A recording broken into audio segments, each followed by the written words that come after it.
And दोस्तों, exam times Rahul Kumar YouTube channel पर आपका हार्दिक हार्दिक स्वागत है। दोस्तों, आज 31 अगस्त लास्ट दिन है यूपी पुलिस की परीक्षा का। तो आज मैं फर्स्ट शिफ्ट का पेपर सॉल्व कराऊंगा, जिसमें सबसे पहले आपको हिंदी कवर कराऊंगा, इसके बाद जीके, मैथ, रीजनिंग। ठीक है, तो आप देखिए हिंदी के प्रश्न आपके कितने सही हो रहे हैं। हिंदी कवर कराऊंगा तो आप अच्छे से मिला लीजिए। ठीक है, तो आइए चलते हैं पहले प्रश्न की तरफ। देखिए दोस्तों, पहला प्रश्न क्या आया था आपका, बाल का स्त्रीलिंग है। ठीक है, बाल का स्त्रीलिंग क्या हो जाएगा? तो इसका राइट आंसर हो जाएगा ऑप्शन नंबर सी, बाला। ठीक है दोस्तों, जिसने बाला लगाया वो उसका सही आंसर है। ठीक है, और हमें कमेंट बॉक्स में बताइए आपके कितने सही निकल रहे हैं। अगर यह वीडियो आपको पसंद आए तो लाइक शेयर कमेंट करें, यूट्यूब चैनल को सब्सक्राइब जरूर कर लें और बेल आइकन जरूर दबा लें, ताकि आने वाले वीडियो की अपडेट मिलती रहे। क्योंकि कल आपका वीडियो कट ऑफ के संबंधित आएगा, तो आप देख लीजिएगा आपके कितने नंबर पर सिलेक्शन होगा। ठीक है, तो आइए चलते हैं अगला प्रश्न। अगला प्रश्न देखिए क्या आया था, पर्णकुटी शब्द में समास है। ठीक है, तो इसका राइट आंसर हो जाएगा ऑप्शन नंबर डी, तत्पुरुष। ठीक है, चलिए अगला प्रश्न है दोस्तों। देखिए अगला प्रश्न आया था, कौड़ालय में के रचयिता कौन है? ठीक है, तो इसका राइट आंसर हो जाएगा option number B, Jaishankar Prasad. चलिए अगला प्रश्न है आपका, किस शब्द का प्रयोग सदैव बहुवचन में होता? तो ठीक है, ऑप्शन नंबर बी हो जाएगा, दर्शन। चलिए अगला प्रश्न है, जीव का पर्यायवाची क्या हो जाएगा? ऑप्शन नंबर बी हो जाएगा, रचना। चलिए अगला प्रश्न है, जिसका कोई आकार ना हो के लिए एक शब्द बता दीजिए। तो इसका राइट आंसर हो जाएगा निराकार, option number B right answer. ठीक है दोस्तों, चलिए अगला प्रश्न है आपका। देखिए अगला प्रश्न क्या आया था, कव्वाली शब्द में कौन सा लिंग होता है? तो स्त्रीलिंग होता है, option number B right answer हो जाएगा। चलिए 103 महादेवी वर्मा को किस पुस्तक पर ज्ञानपीठ पुरस्कार मिला था? ठीक है, कई बार पढ़ाया हुआ प्रश्न, तो इसका राइट आंसर हो जाएगा ऑप्शन नंबर ए, यामा। चलिए अगला प्रश्न आया था, चमक उठी सन 57 में, वो तलवार पुरानी थी, रस में भेद बताइए। तो वीर रस हो जाएगा, option number B right answer. चलिए अगला प्रश्न है, अम्बुज अम्बुज शब्द एवं के सही अर्थ भेद का चयन कीजिए। तो इसका राइट आंसर हो जाएगा दोस्तों ऑप्शन नंबर डी, कमल, बादल। चलिए अगला प्रश्न है, ओए खा रहा था मैं खा रहा था, कौन सा काल है? तो इसका राइट आंसर हो जाएगा दोस्तों ऑप्शन नंबर वी, अपूर्ण भूत। ठीक है, अपूर्ण भूत, ऑप्शन नंबर बी अपूर्ण भूतकाल इसमें हो जाएगा। चलिए अगला प्रश्न है दोस्तों, गंगा तट पर कुछ लोग भोजन कर रहे थे, रेखांकित शब्द में कौन सा समास है? ऑप्शन नंबर बी तत्पुरुष समास हो जाएगा। जाति शब्द का बहुवचन बता दीजिए। तो ऑप्शन नंबर सी हो जाएगा, जातीय। चलिए अगला प्रश्न है, शाश्वत का विलोम शब्द है, शाश्वत का विलोम शब्द क्या हो जाएगा? तो इसका राइट आंसर हो जाएगा ऑप्शन नंबर सी, नस्वर। चलिए अगला प्रश्न है, इंदिरा इंदिरा इंदिरा शब्द एवं का सही विकल्प चुनिए। ठीक है, तो इसका राइट आंसर हो जाएगा option number C, Lakshmi, Indrani.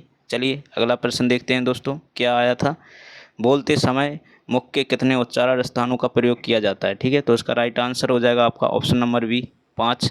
चलिए अगला प्रश्न है दोस्तों, निम्नलिखित में से वाक्य के शुद्ध रूप का चयन कीजिए। ठीक है, तो इसका राइट आंसर हो जाएगा ऑप्शन नंबर सी, उनका एक पुत्र है, ये राइट है हमारा। ठीक है, चलिए अगला प्रश्न है, काव्य की शोभा बढ़ाने वाले धर्मों को अलंकार कहते हैं, इस पंक्ति में प्रयुक्त धर्म शब्द का क्या अर्थ है? तो इसका राइट आंसर हो जाएगा आपका ऑप्शन नंबर बी, गुण।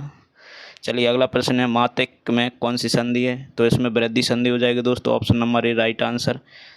देखिए चिन्हों से बराबर प्रश्न आ रहे हैं। ठीक है, सेकंड शिफ्ट में भी आएगा, तो आप पढ़ के जाइए। अल्प विराम का चिन्ह बता दीजिए। तो ऑप्शन नंबर बी हो जाएगा। ठीक है, चलिए अगला प्रश्न आया था दोस्तों, निम्नलिखित में से कौन सा शब्द अव्यय नहीं है? ठीक है, तो इसका राइट आंसर हो जाएगा ऑप्शन नंबर ए, किसे।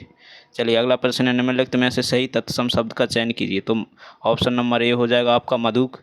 चलिए अगला प्रश्न है, निम्नलिखित में से किस वाक्य में अकर्मक क्रिया का प्रयोग किया गया है?